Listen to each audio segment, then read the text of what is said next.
Y si me permiten, a modo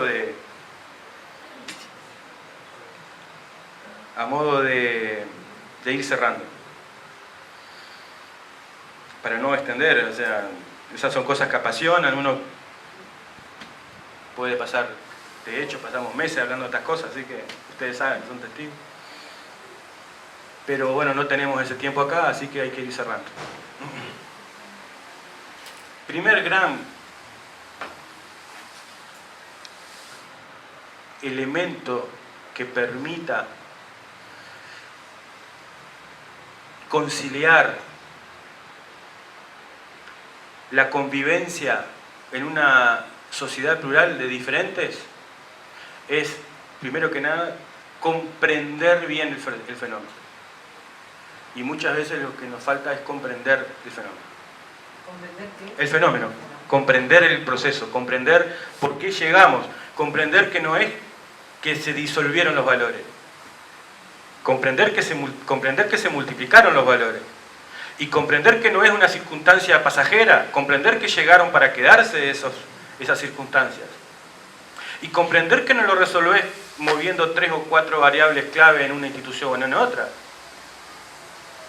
Si esto es el proceso acumulativo de largos periodos históricos, de poblaciones que van complejizando su interacción social porque se urbanizan y porque se meten en una dinámica de modernización capitalista, ¿cómo haces para desandar el camino? No parece a primera vista que esté al alcance de la mano desandar el camino. Por lo tanto, hay que hacer el duelo de la unanimidad y tenemos que comprender a Discépolo, pero no seguirle la cabeza, porque si no vamos a seguir nuestra quioso de una cosa que ya no está. Primer cosa, comprender por qué se da. Comprendiendo cómo se da, comprendo cuál es la raíz del problema que tenemos que superar hoy. No es un problema pasajero, no es un problema circunstancial, no lo resolvés con 4 o 5 leyes, es un tema estructural, llegó para quedarse. La cuestión es cómo administrar ese pluralismo social, que es el segundo punto. ¿Cómo administrar el pluralismo social? Porque si lo dejás a la buena suerte de procesos espontáneos, nos puede ir mal. Las sociedades modernas tienen 2 grandes principios ordenadores de la sociedad. Uno es el Estado, otro es el mercado.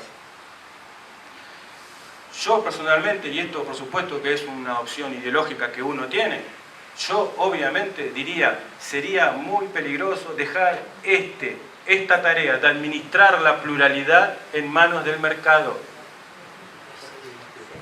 Tiene que estar presente el Estado para administrar esta pluralidad. Porque repito, el concepto de pluralidad puede sonar, o de pluralismo, puede sonar romántico, pero ojo que tiene esta cantidad de consecuencias. Entonces hay que administrar esto. Primer punto, el Estado tiene que jugar un papel clave en la administración de esta pluralidad. Si dejás que se autorregule la pluralidad, seguramente que es el narco, el que no le importa nada, solamente su negocio, te va a llevar puesto.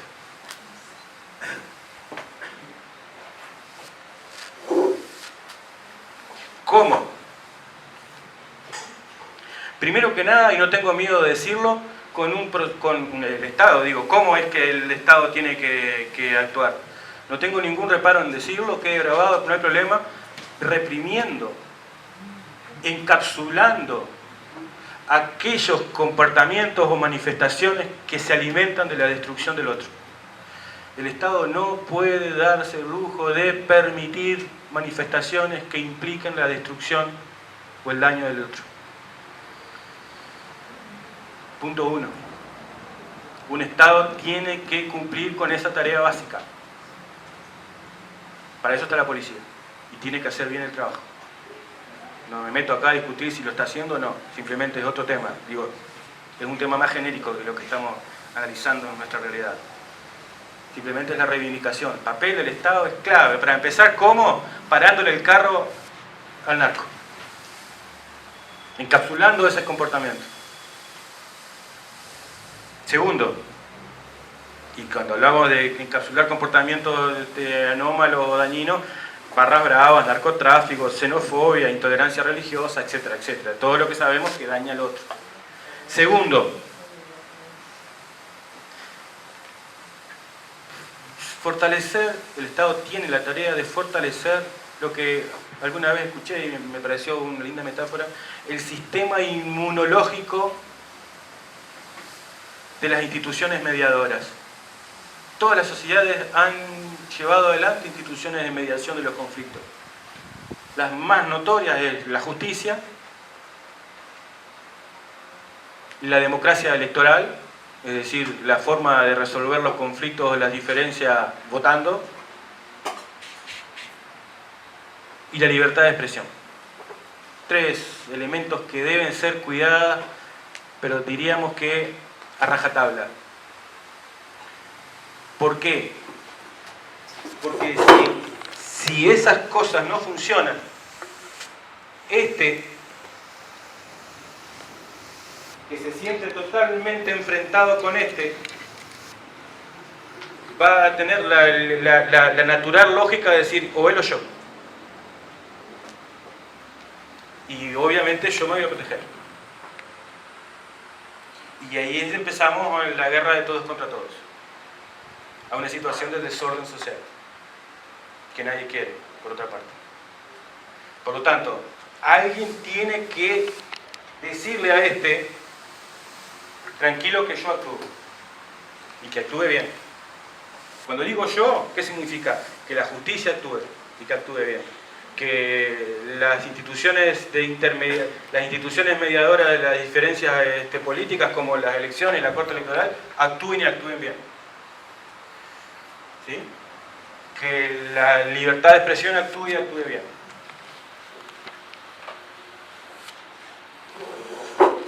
Ahora bien, una vez que el Estado cumplió con el encapsulamiento de las conductas dañinas, que ese es el punto, diríamos que necesario pero no suficiente, una vez que cumplió con esa práctica de encapsular, de aislar las conductas dañinas, le toca otra tarea: no reforzar muros. Porque obviamente en muchas de estas diferencias que yo acá en esta represión gráfica la represento con simples líneas, ojo que aquí estamos hablando de muros altos. Muros de incomprensión, muros de ninguneo mutuo, muros hasta de desprecio mutuo. Estos acá que yo muestro como si fueran simples rayitas, en realidad son muros que se expresan en comportamientos cotidianos de cómo lo miro al otro, de cómo le hablo al otro. Entonces, sí, claro, hay algunos comportamientos que se alimentan con el daño al otro que hay que encapsularlos. Con eso no se pacta. Primer y clave punto que hay que tener presente en esta agenda o en este repertorio. Pero quedarse con eso es insuficiente. ¿Por qué? Porque nunca ninguna sociedad jamás basó su administración del orden social solo en la represión. Nunca, jamás. Entre otras cosas porque es carísimo mantener decenas y decenas y decenas y recontradecenas de miles de personas aisladas. Por lo tanto, ¿qué queremos decir? Que, por un lado, encapsular los comportamientos dañinos, bien, pero por otro lado, no fomentar, al contrario, derribar muros para el diálogo, para la interconexión, para el intercambio de los demás. En ese sentido,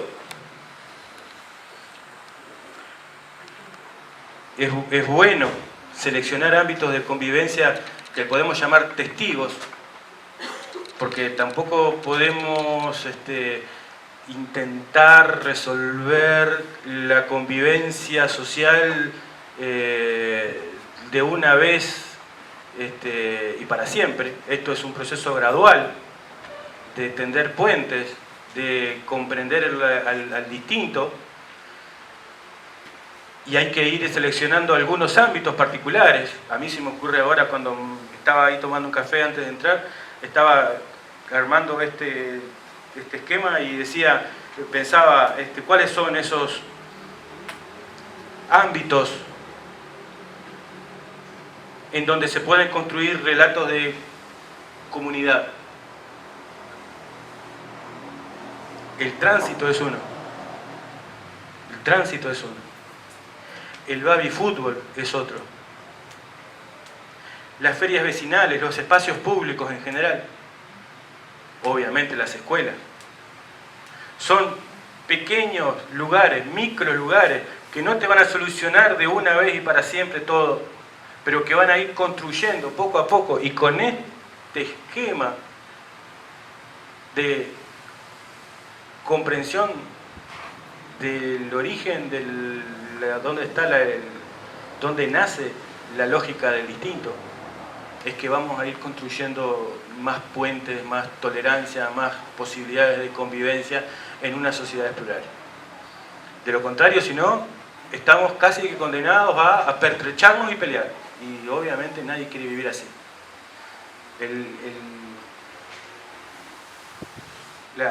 La definición misma de sociedad es un grupo humano que puede, en el que todos nosotros, en el que cada uno de los integrantes puede prever la conducta ajena. Eso es la definición de orden social. Vos vas bajando una escalera y bajás tranquilo porque sabes que el que viene atrás no te va a pegar un empujón. Capaz que sí, pero es excepcional si pasa. Generalmente vivimos asumiendo que anticipamos la conducta ajena, incluso de la gente que nunca jamás vimos en nuestra vida. Yo a veces uso una metáfora que es, imaginemos la avenida 9 de Julio en Buenos Aires y yo cruzando con un bebito, o cualquiera de nosotros cruzando con un bebito. Y vos tenés 20, 25 autos en la avenida más ancha del mundo, pronto para salir disparando. Y la persona pasa con la cosa más valiosa que tienen en el mundo, que es ese bebito y su vida, pasa tranquilamente. Y vos decís, ¿por qué? ¿Porque conoce a los tipos que están en el volante? No, nunca los vio en su vida. ¿Por qué? Porque puede prever la conducta del otro. ¿Y eso por qué se logra? Y porque se han establecido comportamientos repetitivos. Pautas de comportamiento. ¿Está bien? Pautas de comportamiento. Que no son suficientes, porque yo puedo, como sociedad, instaurar una pauta, pero ¿qué pasa si alguno no la obedece? Ah, no, tiene que obedecerla, porque a mí no puedo habilitar la posibilidad de que un tipo arranque cuando voy por la mitad de la avenida. Por lo tanto, a esa pauta de comportamiento, o ese comportamiento repetitivo, porque pauta significa eso, o patrón, significa patrón de comportamiento, un comportamiento que se repite, le sumamos, por eso hago el signo de más, le sumamos la sanción. Y ahí, entre pauta de comportamiento más sanción, ¿qué es lo que tenemos? Norma. Es la única posibilidad que tenemos de vivir en sociedad. No importa el tipo de norma que vos quieras, ese es otro cantar. Pero la única posibilidad de que podamos vivir como sociedad es que tengamos normas. Habrían millones de cosas más para decir, pero espero que con esta haya quedado planteada la cuestión que a mí me interesaba sobre todo. Sé que ahora se abre un periodo de intercambio, así que les agradezco mucho la atención y bueno, no sé cómo hacemos ahora.